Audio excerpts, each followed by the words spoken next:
नमस्कार, मी तलाठी प्रोफेश परत एकदा आपलं स्वागत. ॲग्रीस्टॅक या योजनेअंतर्गत फार्मर आयडी शेतकरी ओळखपत्र घेऊन तुम्ही घेऊ शकता लाखो योजनांचा लाभ.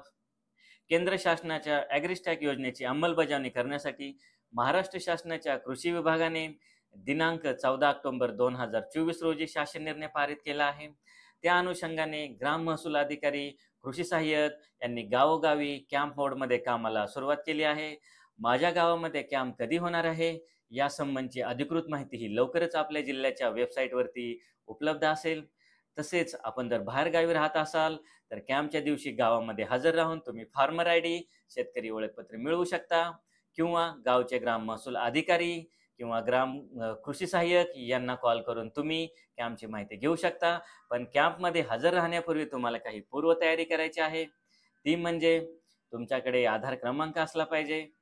तुमच्या आधार क्रमांकाशी संलग्न असणारा मोबाईल नंबर हा तुमच्या जवळ असायला हवा, कारण या मोबाईल नंबरवर OTPद्वारे आपली ई-KYC होणार आहे. सद्यस्थितीमध्ये मी कसत असलेली जमीन माझे वडील, माझे आई, माझे पती, माझी पत्नी यांची नावे असेल, पण ते सध्या मयत आहेत, तर कृपया वारस नोंदीद्वारे 7/12 वरती आपले नाव दाखल करा. तसेच 7/12च्या इतर हक्कामध्ये माझे नाव असेल तर तहसील कार्यालय, तलाठी कार्यालयामध्ये जाऊन योग्य ती कारवाई करून 7/12 सदरी, कब्जेदार सदरी माझे नाव येईल याची दक्षता घ्या.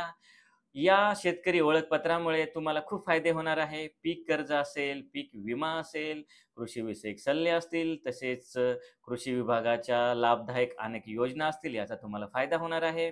या व्यतिरिक्त जर आपल्या मनामध्ये काही शंका येत असतील तर कृपया मनातील शंकेला मनात ठेवू नका. त्यांना कॉमेंट बॉक्समध्ये नोंदवा.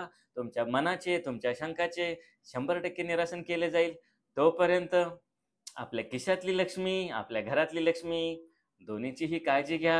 आणि जर लक्ष्मी कुठेच नसेल आणि त्यामुळे माझे मानसिक आरोग्य खराब होणार नाही याची दक्षता घ्या. धन्यवाद.